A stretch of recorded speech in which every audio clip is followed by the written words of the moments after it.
চতুর্থ শ্রেণীর প্রিয় শিক্ষার্থী এসালদার স্যার ইউটিউব চ্যানেল থেকে তোমাদের সবাইকে স্বাগতম। আজকে তোমাদের জন্য একটি নতুন ভিডিও নিয়ে এসেছি, বৃত্তি পরীক্ষা সেরা প্রস্তুতি 1 নম্বর। আর আজকের আলোচনা হবে 2025 সনের তোমার বিজ্ঞান প্রশ্নের সামগ্রিক সমাধান। 2025 সনে যে প্রশ্নটি এসেছে, অর্থাৎ বৃত্তি পরীক্ষা আসা বিজ্ঞান প্রশ্ন 2025। আর এটা তোমরা এই প্রশ্নটি দেখলে 2026 সনেও কিন্তু তোমার একটা প্রস্তুতি একটা প্যাটার্ন তোমরা দেখতে পাবে। আর দ্বিতীয়ত আসলে যারাই বৃত্তি পরীক্ষা দেবে তারা 2017 থেকে 2025 পর্যন্ত সকল প্রশ্ন সমাধান যদি তোমরা করে যাও, আমার বিশ্বাস তোমরা অবশ্যই বৃত্তি পাওয়ার পসিবিলিটি 90 থেকে 100%, না হোক 99% সম্ভাবনা থাকবে। কাজেই এই ভিডিওটি যারা বৃত্তি দেবে তাদের জন্য অনেক গুরুত্বপূর্ণ একটা ভিডিও।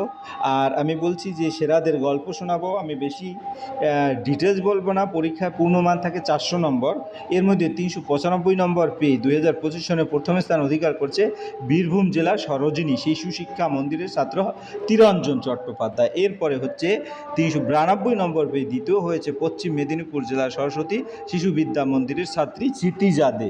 এবং ফাইনালি নদিয়া জেলার কল্যাণী রবিতীর্থ বিদ্যালয়ের ছাত্র অদ্রি মিত্র তৃতীয় হয়েছে, তার প্রাপ্ত নম্বর 391। তোমরা চিন্তা করো, 400 নম্বরের মধ্যে যে ফার্স্ট হয়েছে 395, সেকেন্ড হয়েছে 392 এবং তৃতীয় হয়েছে 391। অর্থাৎ 400-র মধ্যে 5 নম্বর কম একজনে 8 নম্বর, একজনে 9 নম্বর। কাজেই তোমরা এখন থেকে ভালোভাবে প্রস্তুতি নিলেই কেবল সম্ভব হবে সেটা পাওয়ার। এরপরে দেখব 2024 সনে প্রাথমিক শিক্ষা উন্নয়ন পর্ষদ 400-র মধ্যে 397, এখানে তারও বেশি, 3 জন প্রথম স্থান, অর্থাৎ 3 জনেই 397 নম্বর পেয়ে প্রথম স্থান অধিকার করছে। তা প্রথম হচ্ছে বিহারের ঋদ্ধিমান দে, পূর্ব মেদিনীপুরের স্বপ্নীল মণ্ডল এবং হচ্ছে দক্ষিণ 24 পরগনা অর্ঘ্যদীপ আদক।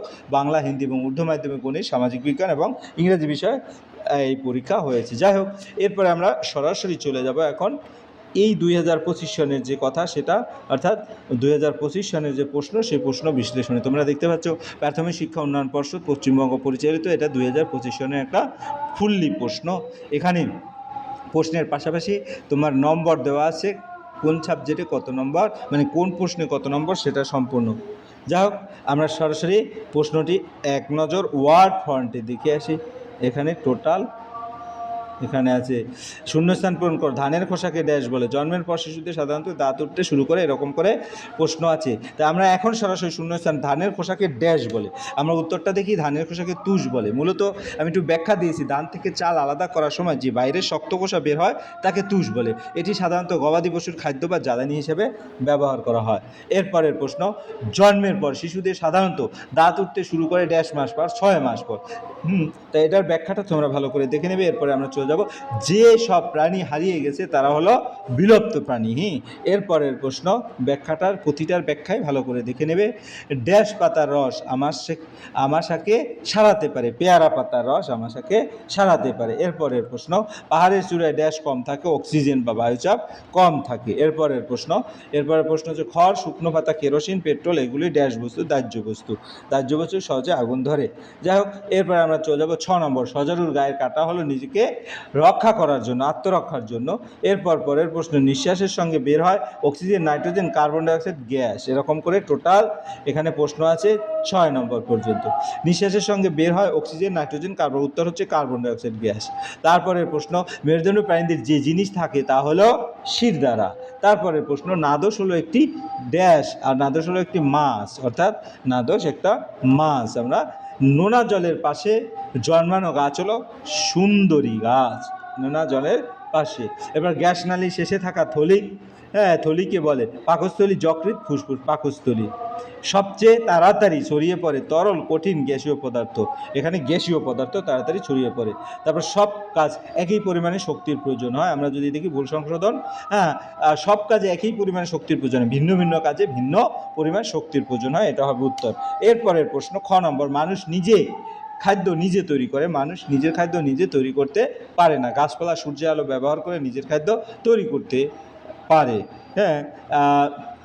কিন্তু মানুষ তা পারে না, মানুষকে অন্য উৎস থেকে খাদ্য তৈরি করতে হয়। নাইট্রোজেন একটি কঠিন পদার্থ, এটা নাইট্রোজেন একটি গ্যাসীয় পদার্থ, এটা বলতে হবে। এরপরের প্রশ্ন, শীতকালে সর্ষের তেল জমে যায়। শীতকালে সর্ষের তেল সাধারণত জমে না, নারকেল তেল জমে যায়। মশা ইঁদুর প্রভৃতি সংরক্ষণ করা দরকার, মশা ইঁদুর প্রভৃতি দমন করা দরকার। এরপরের প্রশ্ন, নিম গাছের ছাল ভিজিয়ে খেলে হার্টের রোগ হয়। নিম গাছের ছাল জীবাণুনাশক হিসেবে ব্যবহৃত হয়। এরপরের প্রশ্ন, বর্ষাকালে ভেজা কাপড় তাড়াতাড়ি শুকায় না কেন? এরকম করে টোটাল 6 নম্বর পর্যন্ত প্রশ্ন আছে, প্রতিটি প্রশ্নে 2 মার্ক। একটি দুটি, বর্ষাকালে ভেজা কাপড় তাড়াতাড়ি শুকায় না কেন? বর্ষাকালে বাতাসে জলে বাষ্প, আর্দ্রতা বেশি থাকে, তাই কাপড়ের জল সহজে বাষ্প হয়ে উড়ে যেতে পারে না, ফলে কাপড় দেরিতে শুকোয়। এরপর প্রশ্ন, কেন কেঁচো চুলে গোল হয়ে গুটিয়ে যায় কিন্তু টিকটিকে গুটোয় না? কেঁচো নিজের শরীর রক্ষা করার জন্য গুটিয়ে যায়, কিন্তু টিকটিকি বিপদে পড়লে দ্রুত দৌড়ে পালিয়ে যায়, তাই গুটিয়ে যাওয়ার দরকার হয় না। এরপরের প্রশ্ন, ভেষজ উদ্ভিদ কাকে বলে? দুটি উদাহরণ দাও। যে উদ্ভিদ ঔষধ তৈরিতে ব্যবহৃত হয় তাকে ভেষজ উদ্ভিদ বলে, উদাহরণ তুলসী, নিম। এরপর সাপ মেরে ফেললে কি হবে? সব সাপ মেরে ফেললে পরিবেশের ভারসাম্য নষ্ট হবে, কারণ সাপ ইঁদুর খেয়ে তাদের সংখ্যা নিয়ন্ত্রণ করে। বর্জ্য পদার্থ কাকে বলে? দুটো উদাহরণ, যে পদার্থ ব্যবহার করার পর আর কাজে লাগে না তাকে বর্জ্য পদার্থ বলে। প্লাস্টিক, পচা খাবার। এরপর বায়ুর চাপ দুটি জিনিসকে কিভাবে আলাদা করা যায় তা উদাহরণ, বায়ুর সাহায্যে হালকা ও ভারী বস্তু আলাদা করা যায়, উদাহরণ ধান ঝাড়ার সময় তুষ হালকা উড়ে যায় আর ধান ভারী নিচে পড়ে। এরপরে কাচের 5 নম্বরের প্রশ্ন আমরা যদি দেখি, কাচের গ্লাসে বরফ রাখলে গ্লাসের বাইরে জল জমে কেন? বরফ রাখলে গ্লাসের বাইরের অংশ খুব ঠান্ডা হয়ে যায়, বাতাসে থাকা জলীয় বাষ্প সেই ঠান্ডা গ্লাসের সংস্পর্শে ঠান্ডা হয়ে জলবিন্দুতে পরিণত, এই প্রক্রিয়াকে ঘনীভবন বলা হয়, তাই গ্লাসের বাইরে জল জমে। খেলাধুলা করার প্রয়োজনীয়তা কি? খেলাধুলা আমাদের শরীর সুস্থ সবল রাখে, এটি শরীরের পেশি শক্তিশালী করে এবং রোগ প্রতিরোধ ক্ষমতা বাড়ায়। এছাড়া খেলাধুলা মনকে প্রফুল্ল রাখে এবং দলগত কাজ শেখায়। চোখ ভালো রাখতে কী কী খাবার খাওয়া উচিত? চোখ ভালো রাখতে ভিটামিন এ যুক্ত খাবার খাওয়া খুব জরুরি, যেমন গাজর, পালং শাক, কুমড়ো, ডিম এবং দুধ। এই খাবারগুলো চোখের দৃষ্টিশক্তি বাড়ায় এবং চোখকে সুস্থ রাখে। এরপরের প্রশ্ন, প্যাকেটজাত খাবার কেনার সময় কি দেখে কেনা উচিত এবং প্যাকেটজাত খাবার খেলে কী কী অসুবিধা হতে পারে? প্যাকেটজাত খাবার কেনার সময় মেয়াদ, এক্সপায়ারি ডেট যেটা উৎপাদনের তারিখ এবং সিল ঠিক আছে কিনা দেখা উচিত। অসুবিধা, এসব খাবারে বেশি তেল, লবণ, রাসায়নিক থাকতে পারে যা শরীরের জন্য ক্ষতিকর, বেশি খেলে হজমের সমস্যা, অসুখ হতে পারে। এবার আমাদের মুখে কত ধরনের দাঁত থাকে? দাঁতের কাজ কি? দুধ দাঁত সাধারণত কত বছর বয়সে অবধি থাকে? আমাদের মুখে 3 ধরনের দাঁত থাকে, কর্তন দাঁত, দন্ত দাঁত যেটা ক্যানাইন এবং পেষণ দাঁত। এগুলি খাবার কাটা, সেরা এবং চিবাতে সাহায্য করে। দাঁত সাধারণত 6 থেকে 12 বছর বয়স পর্যন্ত থাকে, তারপরে স্থায়ী দাঁত ওঠে। এরপরে 6 নম্বরের প্রশ্ন, অল্প কথায় উত্তর দাও। বাঘ বিলুপ্ত হয়। 5 নম্বরের প্রশ্ন, বাঘ বিলুপ্ত হয়ে যাচ্ছে কেন? আমরা যদি দেখি, বাঘ বিলুপ্ত হয়ে যাচ্ছে, বাঘ বিলুপ্ত হয়ে যাওয়ার প্রধান কারণ হলো মানুষের কার্যকলাপ। প্রথমত বন ধ্বংস করার ফলে বাঘের বাসস্থান কমে যাচ্ছে, দ্বিতীয়ত শিকারীরা বাঘের চামড়া অঙ্গ প্রত্যঙ্গের জন্য তাদের হত্যা করছে, তৃতীয়ত খাদ্যের অভাব এবং বড় কারণ বন কমে যাওয়ায় হরিণের মতো প্রাণীও কমে যাচ্ছে। এছাড়া পরিবেশ দূষণ এবং বাঘের জীবনে প্রভাব ফেলছে, তাই বাঘ সংরক্ষণ করা খুব জরুরি। এরপরে প্রশ্ন, পদার্থ কাকে বলে? পদার্থের কয়টি অবস্থা? প্রতিটি অবস্থা একটি করে উদাহরণ দাও।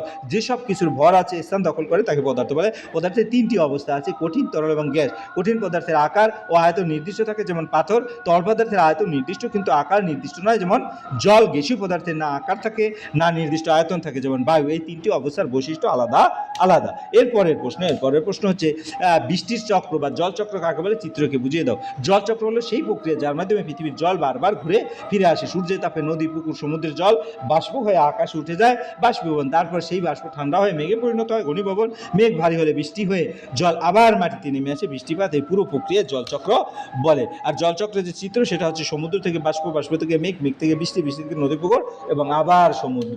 এরপরে সমুদ্রের জল থেকে কিভাবে নুন তৈরি করা যায় এবং এটি কোন পদ্ধতি এবং কার নেতৃত্বে প্রথমে সমুদ্রের জল থেকে নুন তৈরি করেছিলেন? সমুদ্রের জল বড় বড় চৌবাচ্চা বা পুকুরে রাখা হয়, সূর্যের তাপে জল ধীরে ধীরে বাষ্প হয়ে উড়ে যায় এবং লবণ নিচে জমে থাকে, এইভাবে নুন তৈরি করা হয়। এটি বাষ্পীভবন পদ্ধতি নামে পরিচিত। ভারতের মহাত্মা গান্ধী ড্যান্ডি অভিযানের সময় সমুদ্রের জল থেকে নুন তৈরি করেছিলেন, যা ইতিহাসে খুব গুরুত্বপূর্ণ ঘটনা। এই ছিল তোমার টোটাল যে প্রশ্ন তার সামগ্রিক বিশ্লেষণ। আশা করি ভিডিওটি যদি মনোযোগ সহকারে দেখো তাহলে ভুল প্রশ্নের উত্তর কিন্তু ক্লিয়ার বুঝতে পারবে। পরিশেষে বলবো, ভিডিওটি দেখার জন্য অসংখ্য ধন্যবাদ। ভিডিওটি ভালো লাগলে লাইক, কমেন্ট, শেয়ার করতে ভুলবে না। আর পরবর্তী ভিডিওর জন্য অবশ্যই তোমরা লাইক করবে যদি ভিডিওটি পছন্দ হয়। ধন্যবাদ সবাইকে।